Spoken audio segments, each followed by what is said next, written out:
Good morning, how are you all? You're good? Fantastic. So great to have you here nice and early this morning. If you're just joining us, come on down the front here, everyone. We'd like to make it nice and intimate this morning, everybody, for our Captain's Corner. A small but mighty crowd here in the Royal Theatre. Now, I trust you've been enjoying yourself this week, everyone? Woo!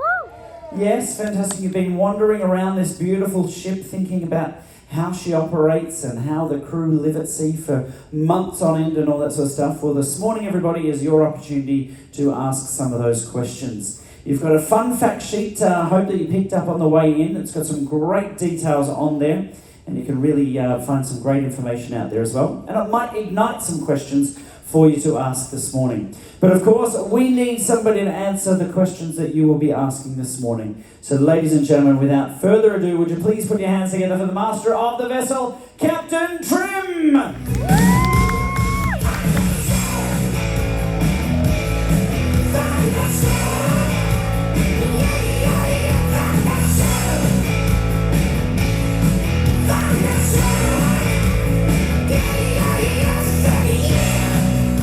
Well. Good morning, everybody. Good morning. Anybody here who doesn't like AC/DC? You're going to be walking the plank. Not you, lady. You are too nice. Anyway, are you enjoying yourselves, ladies and gentlemen? Yeah. Are you ready to go home tomorrow? No. Okay. Have you packed? No. No? So, are you staying? Yes. Do you have a cabin? Yes. Yeah, no, you don't. Maybe some do. There's always a handful of guests that are staying more than a week because we do 2 different cruises. Did you know that?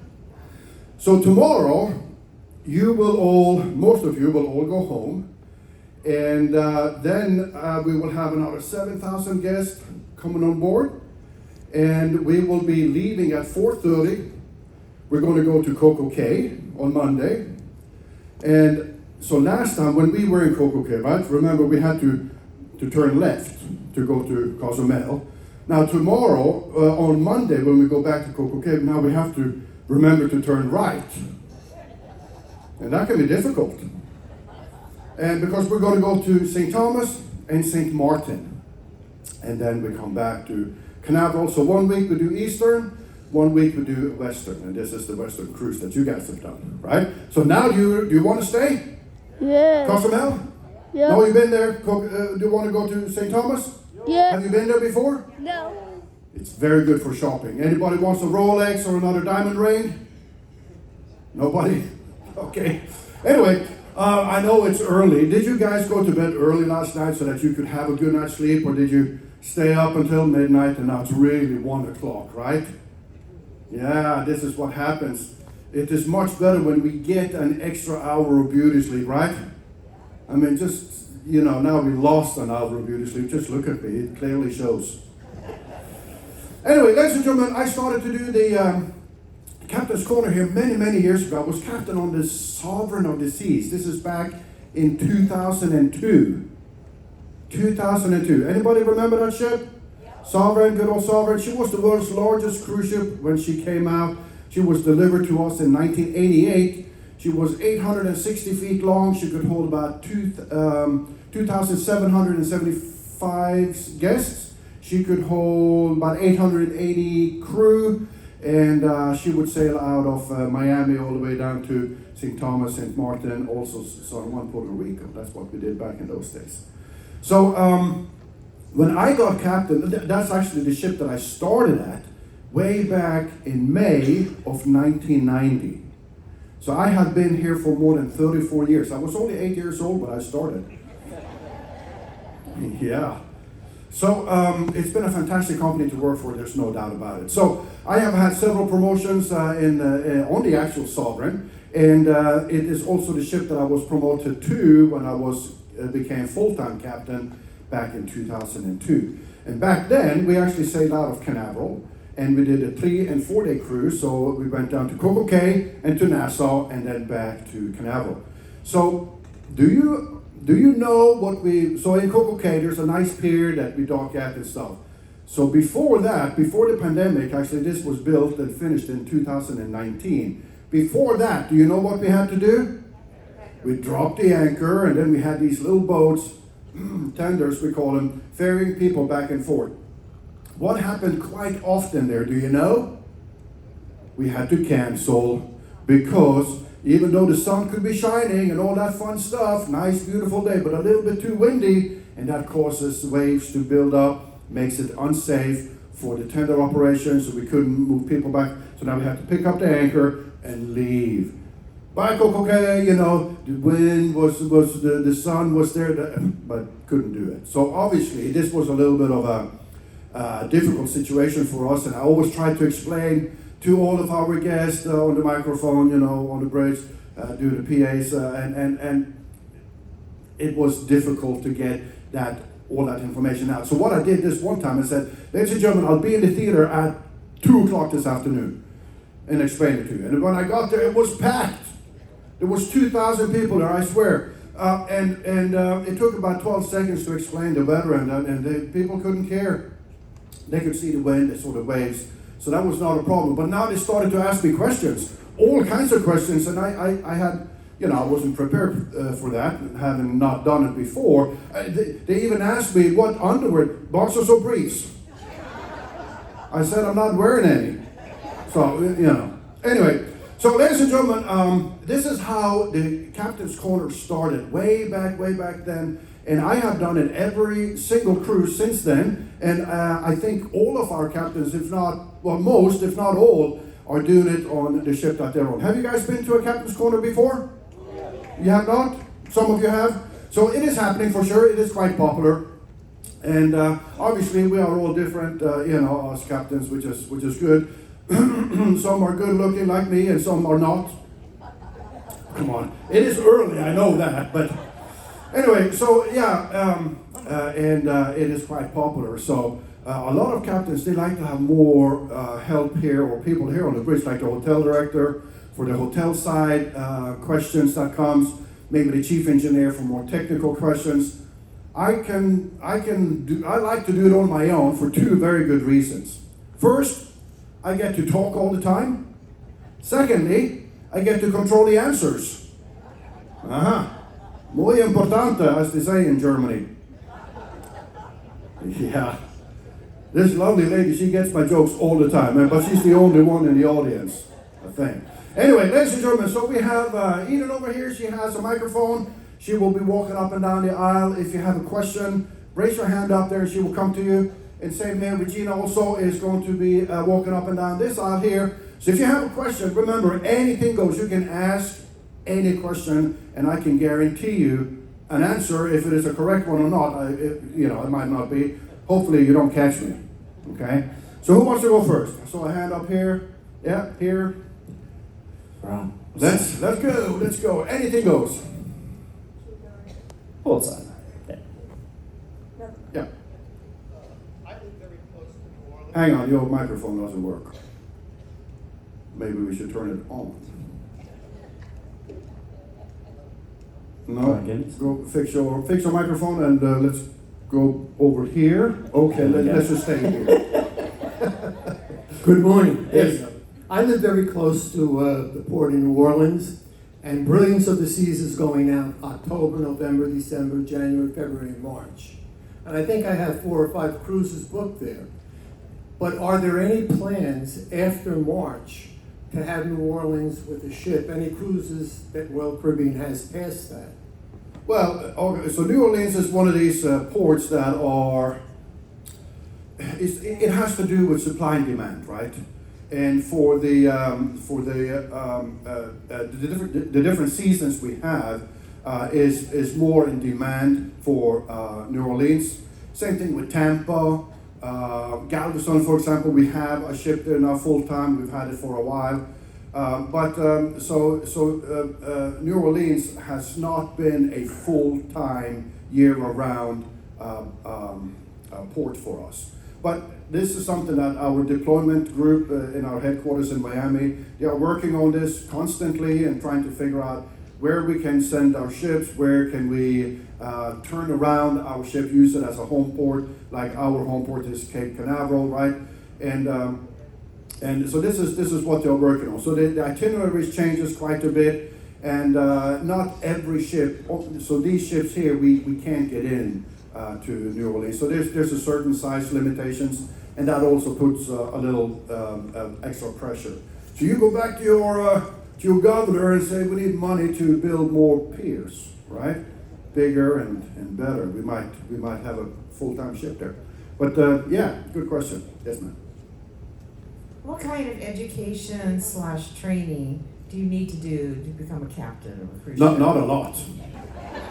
Not a lot. I started here, as I mentioned to you, back in 1990, and the first thing I did once I left the ship, I started to rent an apartment in Fort Lauderdale, and I bought myself a Trans Am because I had watched Smokey and the Bandit, right? And fell in love with that movie, but who didn't? And so what I did then is I got myself a Florida driver license, and that's what you need.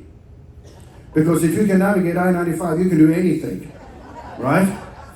Well, before I came here, I had finished all my schools, so I spent 4 years at sea from I was 16 years old until I was 20 years old. I worked on a seismic vessel. Do you know what that is? Anybody? Seismic?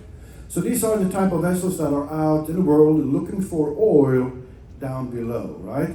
So we would be towing a 3-mile long cable behind the ship. We would also be towing air guns, we call them, air guns. And every 12 seconds, boom, they would go off and send a sound signal down to the bottom of the ocean. It would penetrate into the ocean and then reflect back up. And this cable we were towing, it's a listening cable, so they would pick up the signals, and based on this, scientists we had on board could figure out is the potential oil, gas down below. If they thought so, they would send a drill ship to do some test drills. If they found oil and or gas, they would eventually send an oil rig and start to extract the oil. So I did that for 4 years, and I said to myself, I got to go back home, I got to go to school. And I started in the university in Ålesund and spent 4 years there. So my education is called a Bachelor in Science Nautical Studies. So that gives me a unlimited master's license, unlimited captain license. I can be captain on any ship anywhere in the world. So that is the license you must have on these ships. So all of our captains have that license. Yes. Good morning. I noticed yesterday when we left Costa Maya, you had to turn the ship. Of course, the ship was standing at that time. I'm just curious, anytime while you're going at 20 knots, you have to turn the ship for whatever reason, and how long does it take, and what kind of miles you have to travel to be able to turn such a big ship? So when we left Costa Maya yesterday, so we started to come off the pier and then started to make stern wake fairly quickly. This is in order to get out and away from the pier. We came up to about 3.5 knots by 4 miles an hour, maybe 5 miles an hour. And that is when we turned, when we had good clearance from the pier, that's when we turned our azipod, our propellers, 90 degrees to the, not all of them, but in a pattern that we use, and that is pushing the stern around. At the same time, we had 3 of our 4 massive bow thrusters on the bow pushing the bow the other direction, and this is how we turn the ship around. And this is part of our standard maneuvering procedures, this is how we do it. We can, if we didn't turn, we would have been backing all the way to Canaveral. That would not be good, because we can't see. When we go backwards, we can't see what's there, right? Because the bridge is facing forward. Well, kind of, sort of, we know, we can still see. Anyway, so yeah, that's how we do it. So you see, I don't know if you saw Cozumel, for example. We came in there in the morning, turned around, and then backed in towards the pier. You see that? And then on departure, we just came off the pier and started to go forward, and we kept pushing the bow because we just had to come more around and do a 180-degree turn in order to head south. So So this is what we do everyone knew. The more difficult port that we dock in is actually, although it doesn't look like it, but Cozumel is quite tricky because there is always a very strong current, ocean current. It's like a river running with 2 to 3 knots speed, about 3 miles an hour speed is of the water, of the ocean there. So it gets very tricky to turn around and back in, and you have to be careful so you don't lose the ship, obviously. If you run aground here, can you imagine a lot of paperwork, you know? Anyway, so yeah. So you kind of touched on this a bit. Why do you do your speed in knots per minute, and what's the equivalent in miles per hour or kilometers per hour? So knots. So the world is divided into degrees and stuff, right? Do you know this? So what is 0 degrees on the Earth? Equator, right? That's 0 degrees. And what is the North Pole? How many degrees is the North Pole at? 0. 90 degrees, yes. Was that you that said that? Yeah, was it you? Yes, good. You paid attention to school. That's good. So it stems from this. So 1 degree or 1 knot or 1 nautical mile is, there are 60 nautical miles in 1 degree. So it's quite complicated. I can't get into details here because it's been so long since I went to school. But there are 60 nautical miles in a degree. And 1 nautical mile is 1,852 meters.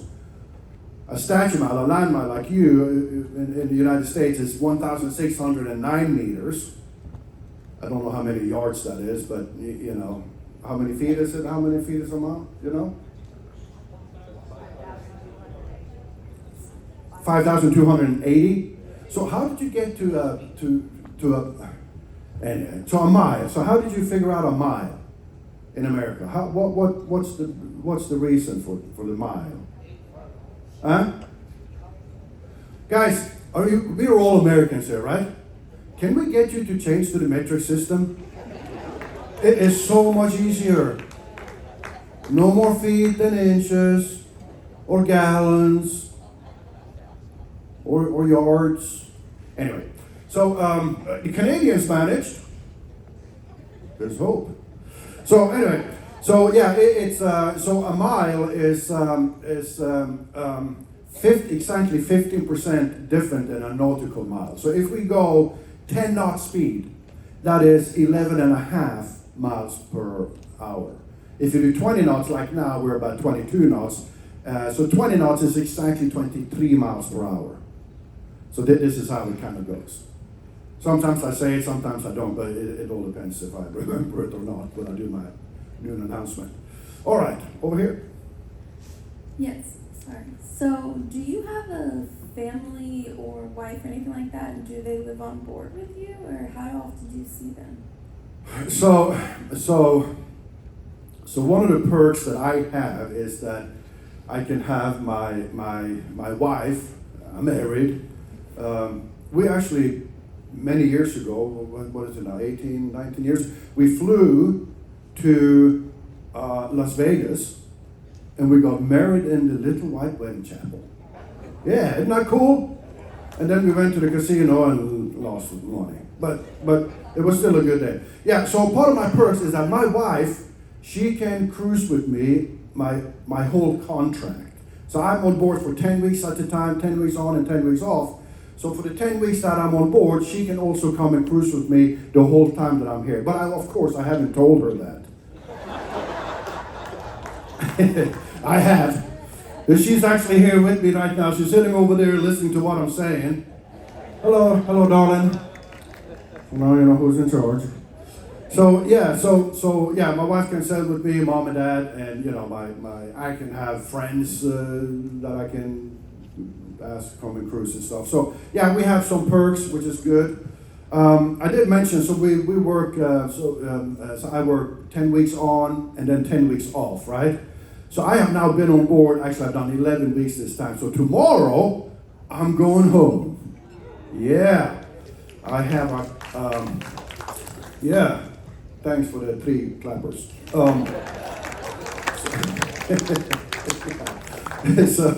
So tomorrow at 10 o'clock we have a driver that's going to pick us up and take us home because we live in the Villages. Have you heard about that place? Yeah, that's where we live. It is. I've seen plenty of the ocean.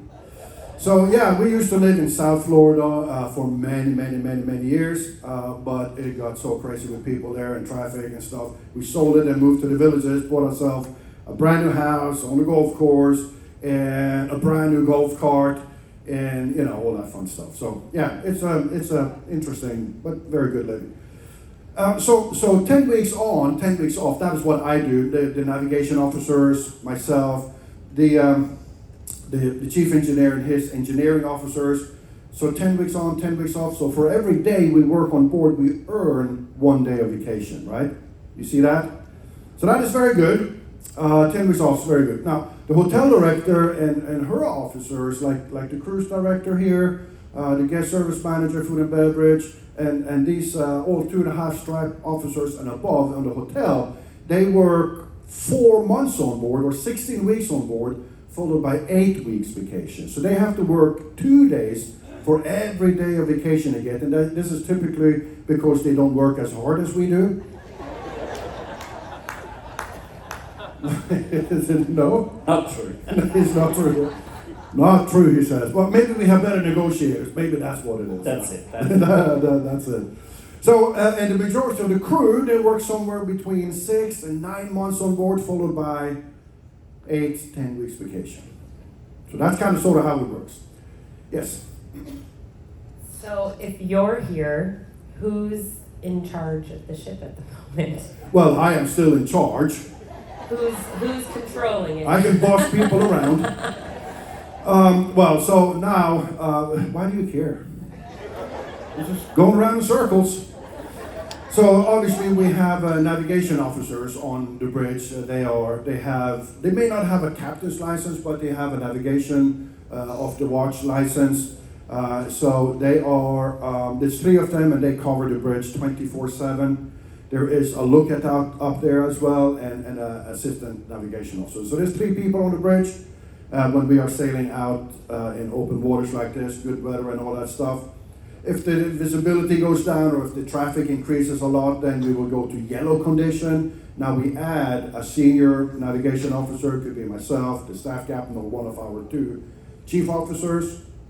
If we go into red condition, this is when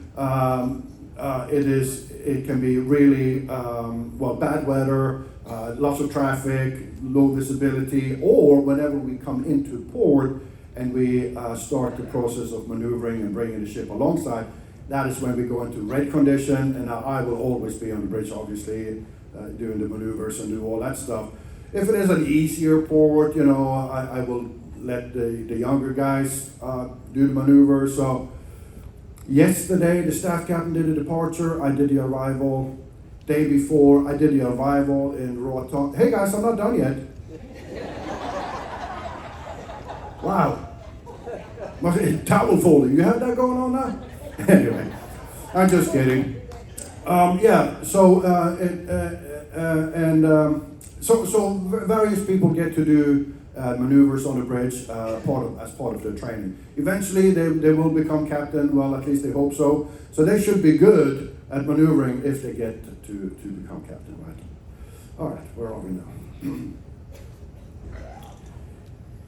Do you have to keep the bridge completely dark at night? Yes, completely dark at night. Obviously, there are some buttons and stuff that you see a little bit of lights on, but we have to keep the bridge very dark so we can actually see through the windows, right? Because if we can't see where we're going, how do we know? Right? Well, we have electronic charts and all that stuff, so we're still good, but it's also very important that you have a very good night vision so you can see what's going on outside. Although we have radars that picks up other ships and stuff, but there can be something much smaller. So we will always have a lookout on the bridge. You use binoculars and he's scanning the horizon there constantly to look for things that we otherwise wouldn't see. And you never know what that is. Yes. Oh, here. Just a simple question.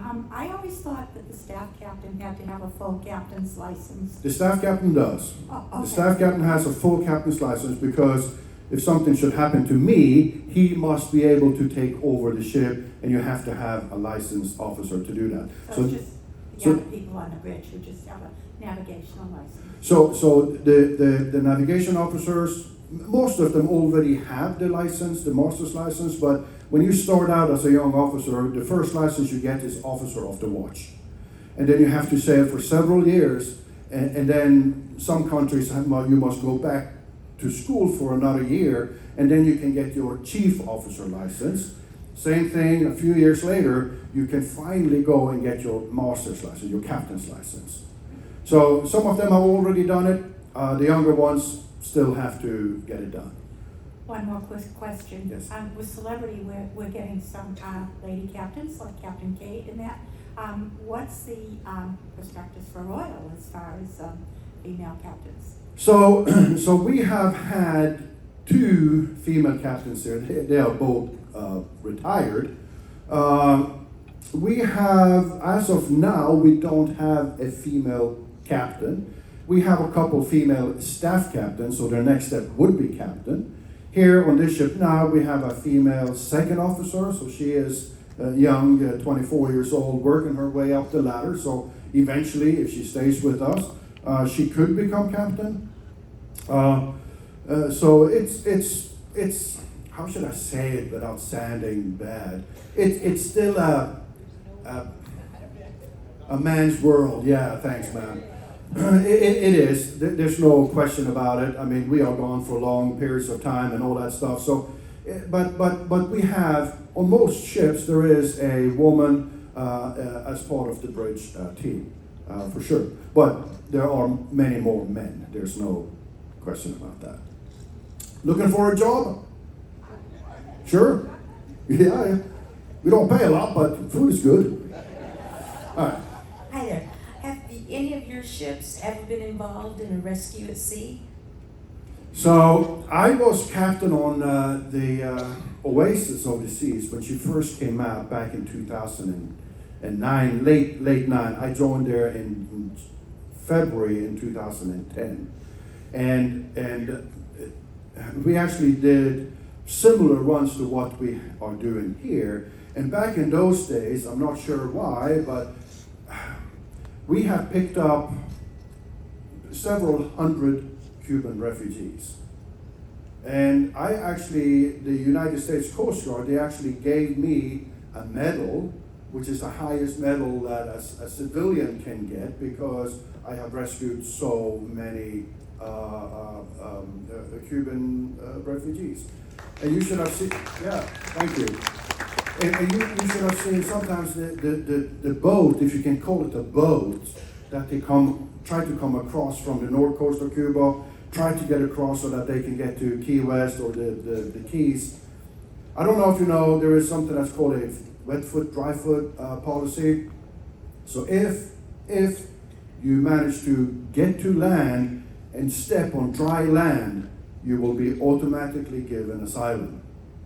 If not, you will be most likely repatriated back to Cuba. And when we pick up people, it can be 20, 30 at a time on these little boats. I mean, they're strung together with duct tape. You know, it's pretty horrific to see. So we take them on board. We give them actually a boiler suit so they can, you know, because most of them don't even have clothes. And we give them water, food, obviously, a medical checkup, and then we offer them a job. But, no, we don't. But, so what we have to do then is to contact the United States Coast Guard. They will send a Coast Guard cutter out from Key West.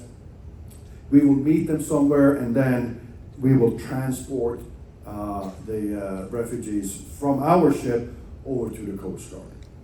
And I don't know exactly what happens then, but from what I understand, they will be sent back to Cuba. And that's how it goes. But yeah, we have done so. I haven't done it in a while. I don't know if times have changed or whatnot, but back in 2010, 11, 12, 13, quite a bit. All right. Boy. Quick question. Are you real? Like, are you sure you're not? No, I'm not real. Oh, okay. No. This is a hologram.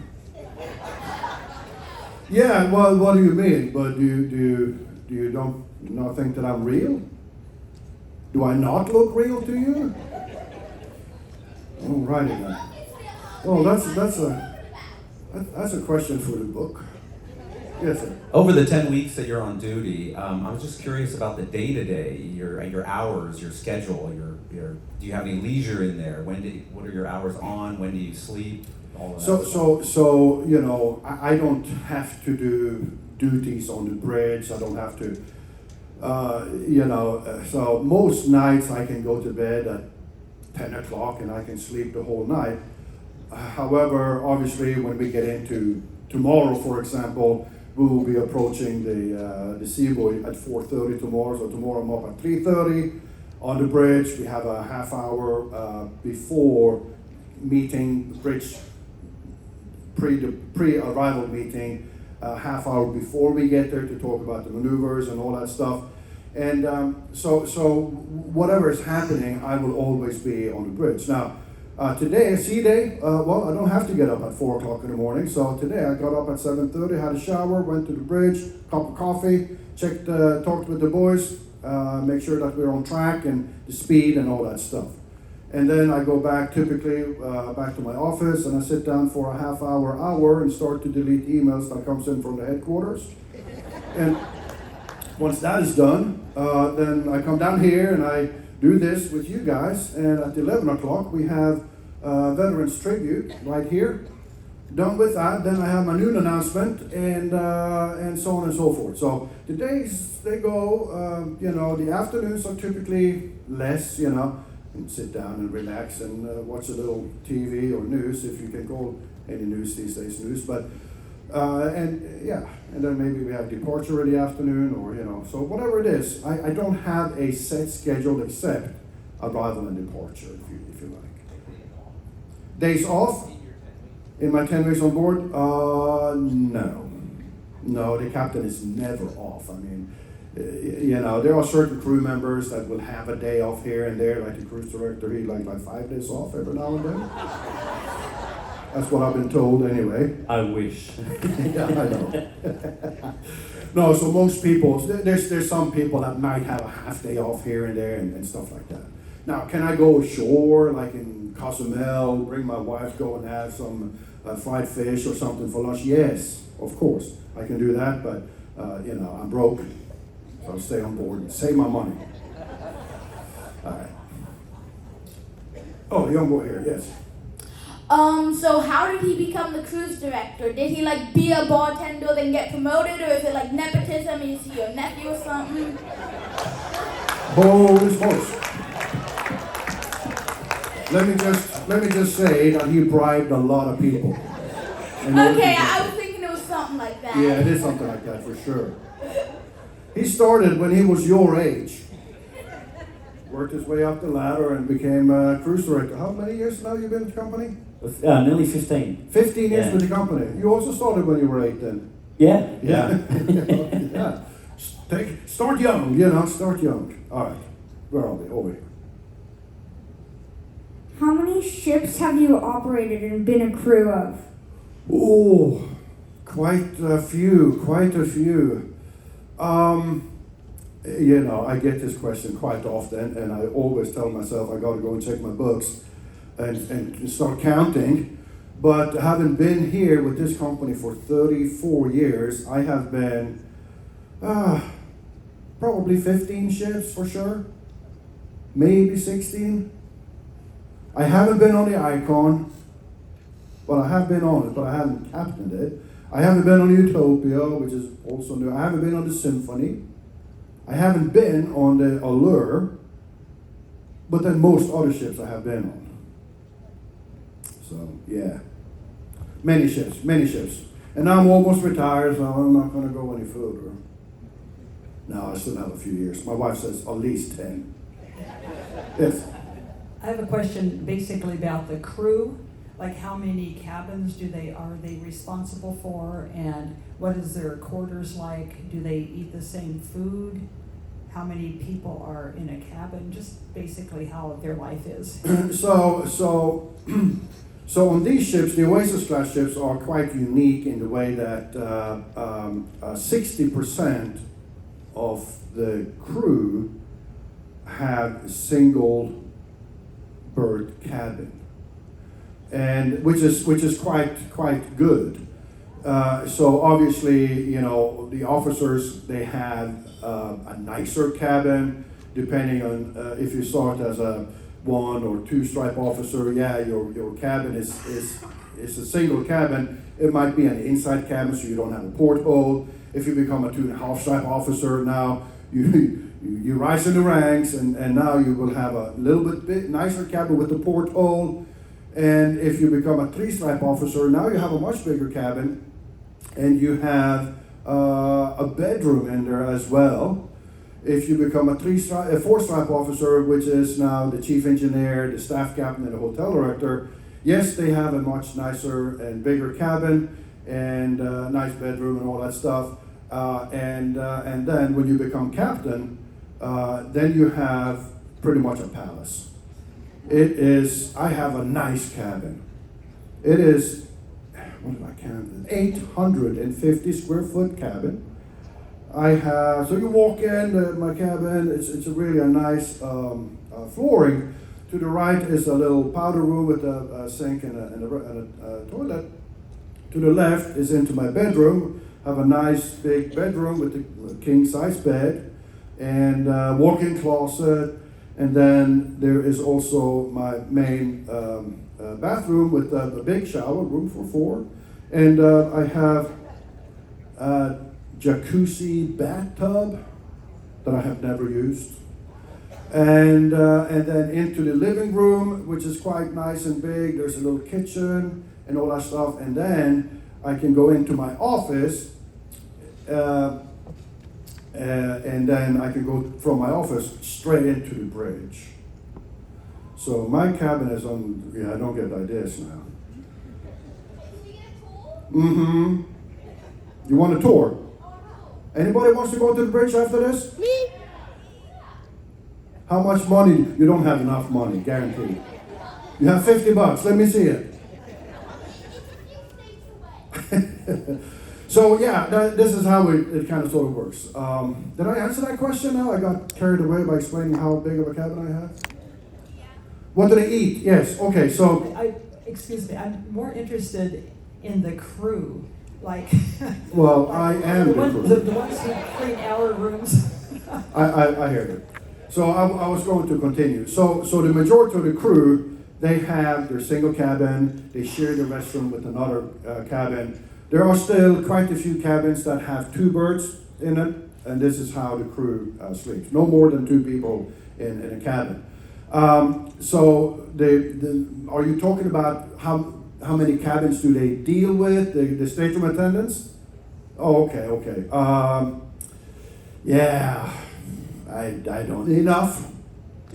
I don't know exactly how many cabins they do, but they have their section, and we have done some changes over the years. Back in the days, they used to come in the morning and then in the evening. Now we do one service because it's plenty, I think. And so this section increased because they now only do one service rather than 2 to the cabin. And it depends also what deck you are on, how big the cabins are, and so on. So the suites are bigger, so you will have fewer cabins. But a typical section probably is about 15 cabins, I would say. Do you know what I mean? 20 to 23, we have about 133 stateroom attendants. Yeah, oh, there you go.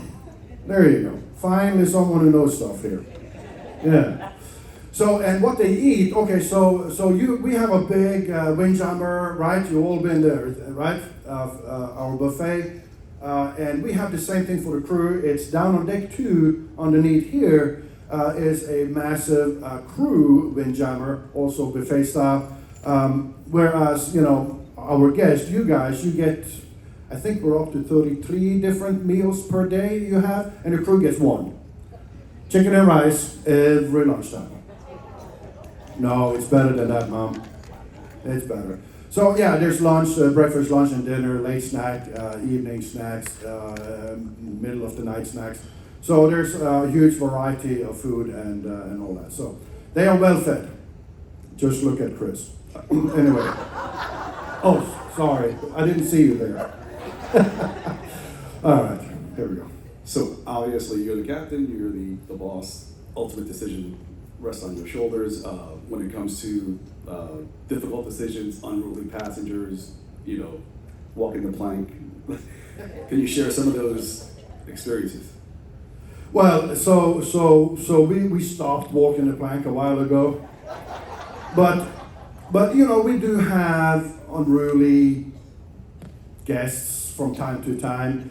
It's usually alcohol driven. It can be drugs that we didn't catch or pills, stuff like that. But what it all mostly boils down to are two unfriendly guys that drank too much and started to fight over God knows what reason.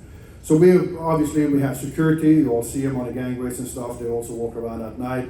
And they will be called if there is an issue. We will separate people. We will put you into an inside cabin. You will be separated from the rest. Not you in particular, but one night left. Keep it together.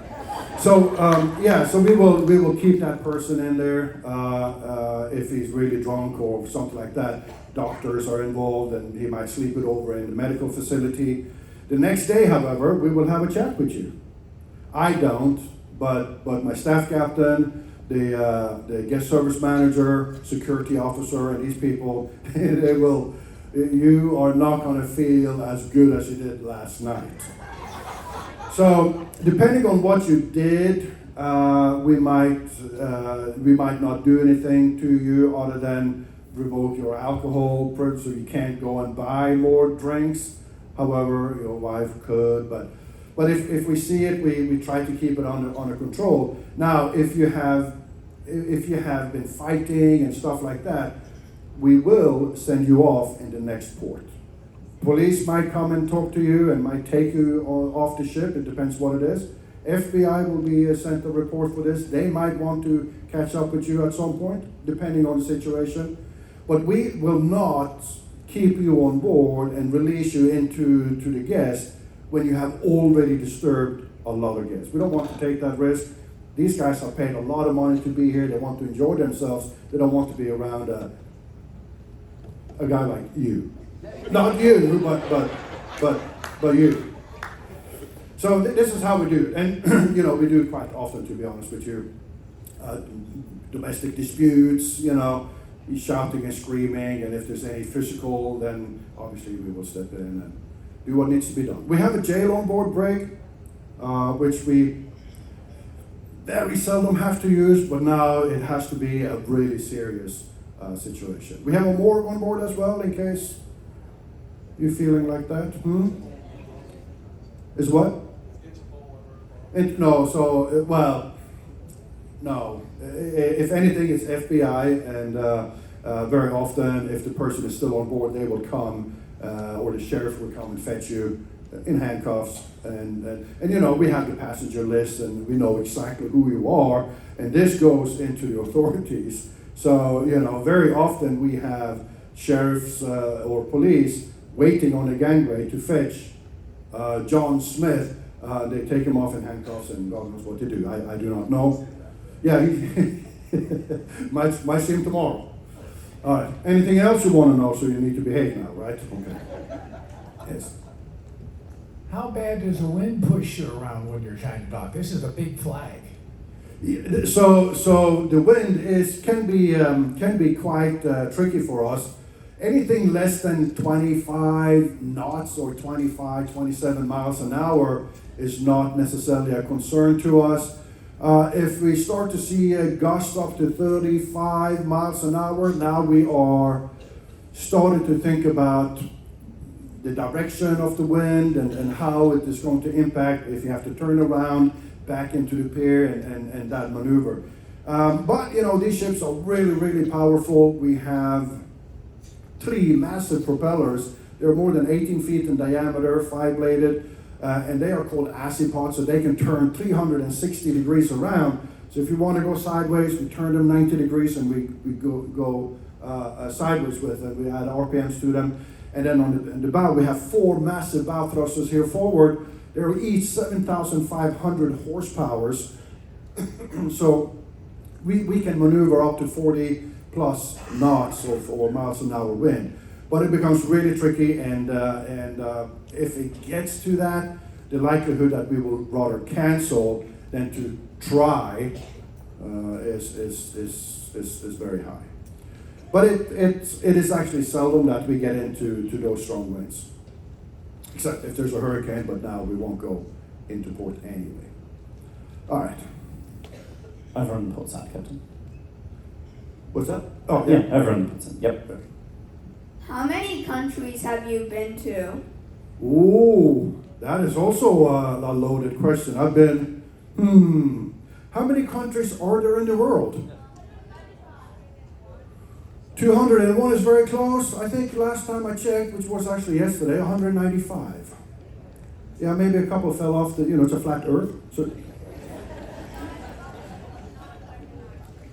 yeah, so it could be some that are not so recognized. But yeah, so I have been around the world many times. I actually don't know.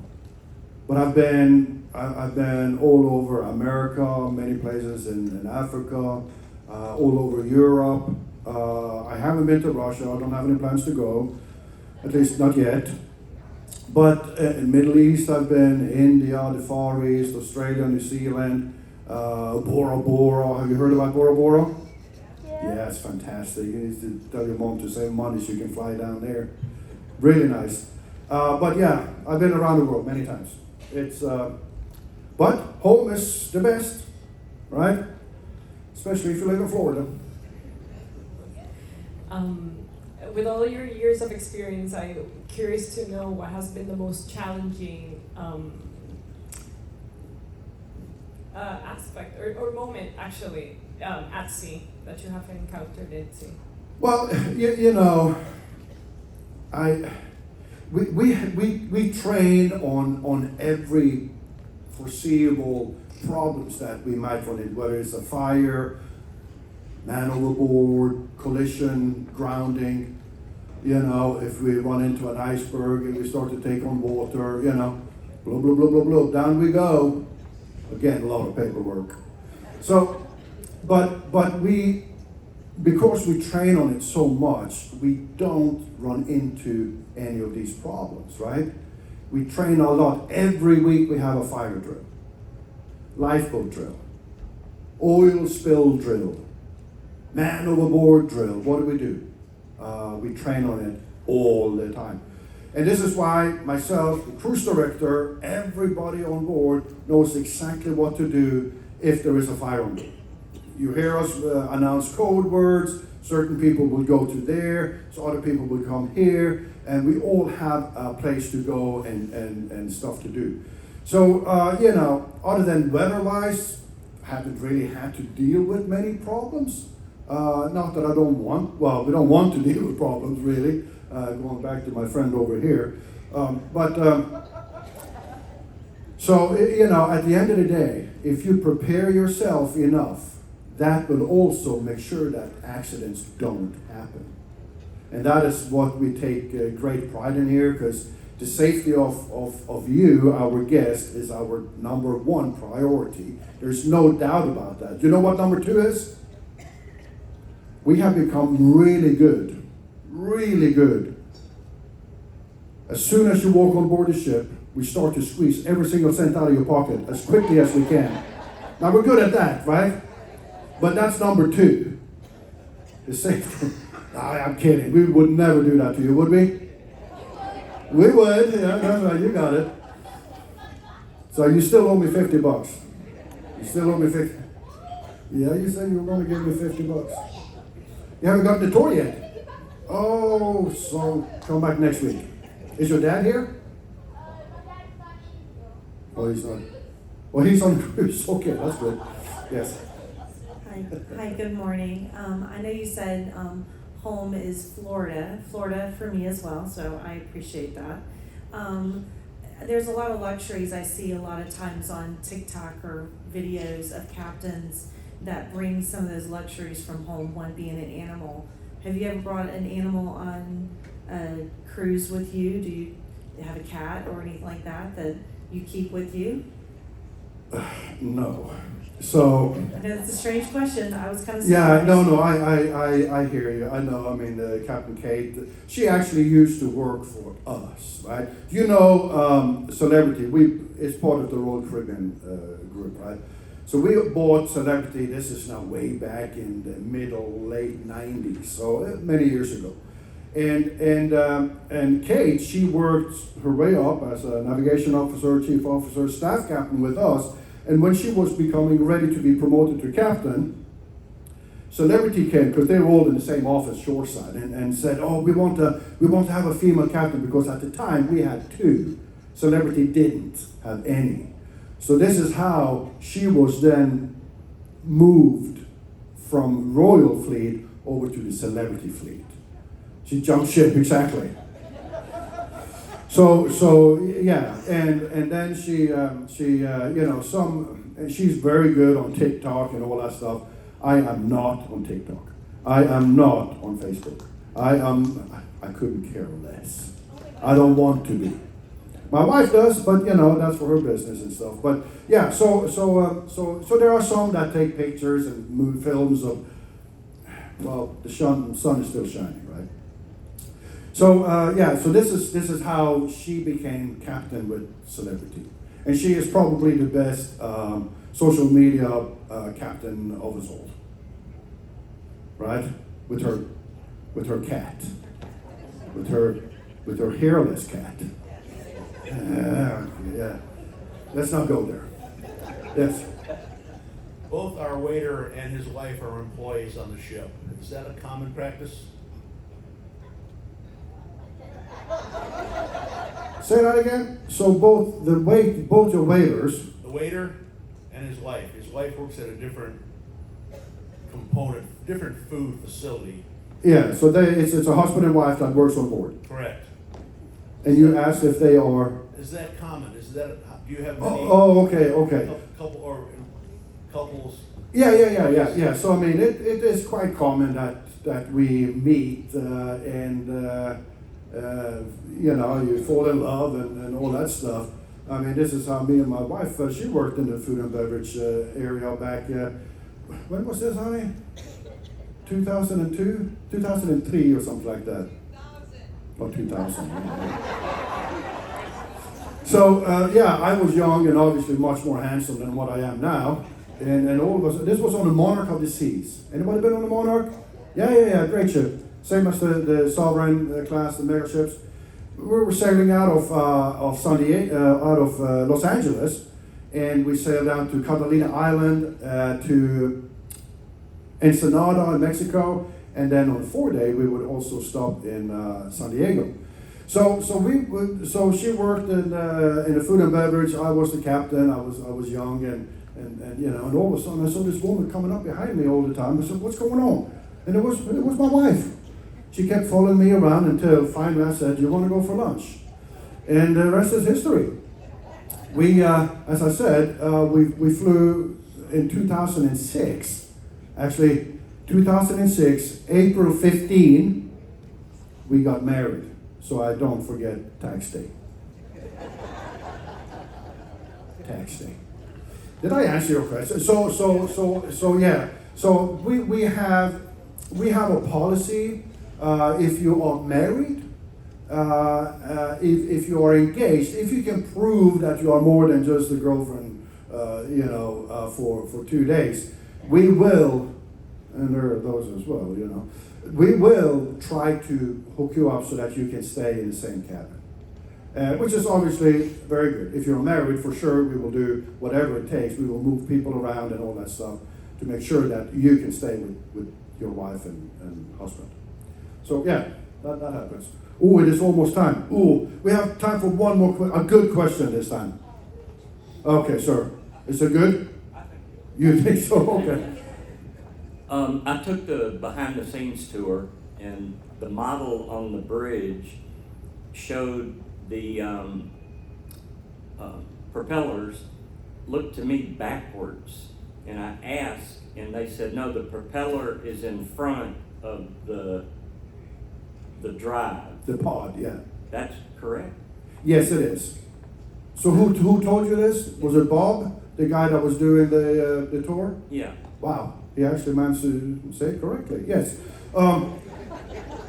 So you are thinking about, and back in the days when you have a shaft from the engine, shaft down, like any boat has these days, shaft down to the propeller, and the propeller goes around, right?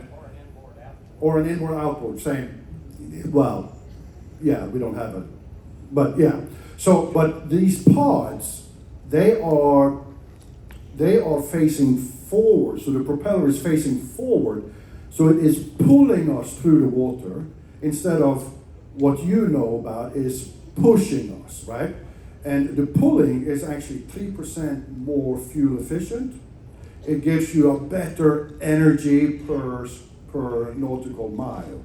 And this is how we do it. Because, I mean, what do you think our biggest expenses on board? Fuel. We spend $110,000 every day in fuel, which you guys are paid for. Thank you very much. What do you think the second is? Food. We spend about $95,000 every single day. Every day. Third is my salary and bonus. Fourth, maintenance and stuff. All right, ladies and gentlemen, I think we have come to an end. We need to start. We have. Thank you so much. I hope you had a great time with us. Come back and see us again. Love to have you back. Thank you very much, ladies and gentlemen. Please put your hands together for the master of the vessel, Captain Trim. Thank you very much, Captain. And thank you all for joining us this morning. As Captain mentioned, in just a few moments' time, we will be hosting our Veterans Tribute right here in the Royal Theatre for all of our military veterans, our military families, and our first responders as well. So do stick around for that. We've got some great music also in just a few moments with the